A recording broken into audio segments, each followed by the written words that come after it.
ආයිබෝවන් RNK Kitchen YouTube නාලිකාවට ඔයාලව ආදරෙන් පිළිගන්නවා. මම අද ඔයාලට අරගෙන ආවේ Little Lion රසට හදන chocolate roll recipe එකක්. අපි එහෙනම් බලමු අපිට මේ chocolate roll එක හදන්න අවශ්‍ය කරන දේවල් මොනවාද කියලා. මම මුලටම අරගෙන තියෙනවා බිත්තර කහමද සුදුමද වෙන වෙනම බිත්තර 4ක.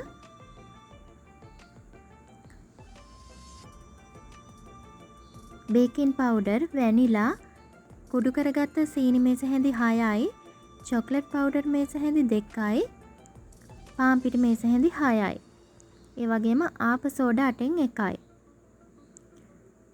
අපි දැන් මුලටම බෝල් එකක් අරගෙන ඒකට බිත්තර සුදු මද ටික එකතු කරගමු. මේක දැන් මම විනාඩියක් විතර බීට් කරගන්නවා. දැන් මම ඒකට කුඩු කරගත්ත සීනි ටිකක් එකතු කරගන්නවා. ඔක්කොම එකපාර දාන්න එපා. පොඩ පොඩ එකතු කරගනිමින් ඔයාලා මේක බීට් කරගන්න ඕනේ.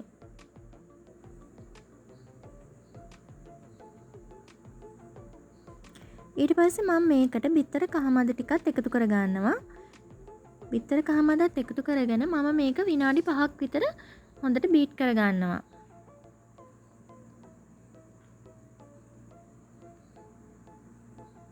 මේ තියෙන දැන් විනාඩි 5කට පස්සේ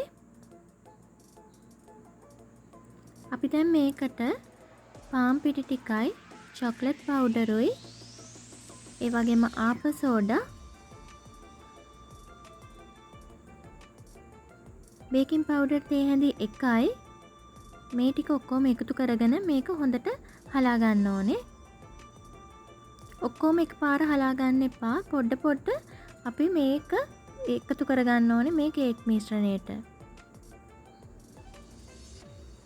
ටික ටික එකතු කරගනිමින් මේක කවලම් කරගන්න ඕනේ අපි. ඔයාලා පිටි දැම්මට පස්සේ බීට් කරන්න එපා. මේ ආකාරයට අපි ඔක්කොම ටික එකතු කරගමු. දැන් මම වැනිලා තේ හැඳි එකකුත් එකතු කරගන්නවා. දැන් මේ තියෙන්නේ මගේ මිශ්‍රණය. මම දැන් ඒක බේකින් ට්‍රේ එකකට දාගන්නවා. දැන් මම මේක ප්‍රීහීට් කරපු oven එකේ සෙල්සියස් අංශක 180 උෂ්ණත්වයේ විනාඩි 20ක් විතර බේක් කරගන්නවා. ඒක බේක් වෙනකන් අපි දැන් අපේ අයිසින් එක හදාගමු. මම මෙතන අරගෙන තියෙනවා බටර් ග්‍රෑම් 50ක්. ඒකට මම එකතු කරගන්නවා අයිසින් sugar මේස හැඳි 3ක්. ඒ වගේම චොක්ලට් පවුඩර් මේස හැඳි 1යි, වැනිලා තේ හැඳි භාගයයි. මේ ටික එකතු කරගෙන මේක මම හොඳට කවලම් කර ගන්නවා.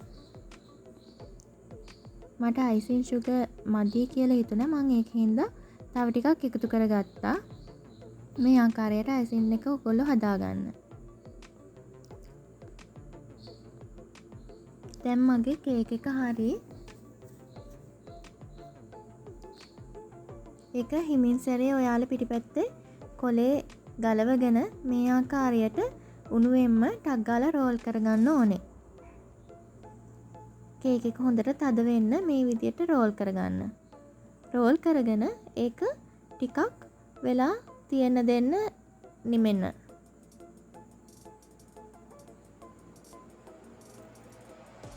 දැන් විනාඩි 30කට විතර පස්සේ මගේ කේක් එක හොඳට නිමිලා තියෙන්නේ. මම දැන් ඒකට අයිසින් ටික තවර ගන්නවා. දැන් ආපහු නැවතත් අර විදියටම කේක් එක රෝල් කරගන්නවා. මේක දැන් අපි ශීතකරණයේ තියාගන්න ඕනේ. මේ තියෙන පැයකට පස්සේ ශීතකරණයෙන් ගත්ත මගේ chocolate roll එක අපි කපලා බලමු ඒක රස කොහොමද කියලා.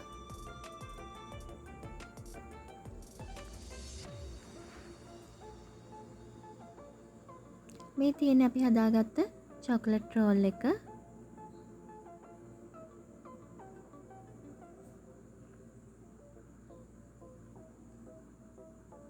ඉතින් ඔයාලත් මේක හදලා බලන්න මේ විදියට. කඩෙන් ගෙනල්ලා කන්න ඕනෙම නෑ. ගෙදර හදාගන්න පුළුවන් හරිම අඩුම අමුද්‍රව්‍ය ප්‍රමාණයකින්. ඒ වගේම ඒක හරිම රසයි. හොඳ soft එකටත් තියෙනවා. ඉතින් ඔයාලට දිගටම මාත් එක්ක මේ ආකාරයට රැඳිලා ඉන්න කියලා ඉල්ලනවා. ඒ වගේම ඔයාලා මගේ channel එක subscribe කරලා ඒ ළඟම තියෙන bell icon එකත් click කරන්න. ඒ වගේම ඔයාලා මගේ වීඩියෝ වලට කැමති නම් like කරලා share කරන්නත් අමතක කරන්න එපා. ඉතින් මං ආයෙත් තවත් දවසක මේ වගේ වෙනස් ආකාරයක කැම රෙසිපි එකක් අරගෙන ඔයාලා හම්බ වෙන්න ඉක්මනට එන්නම්. එතකන් ඔයාලට සුබ දවසක්.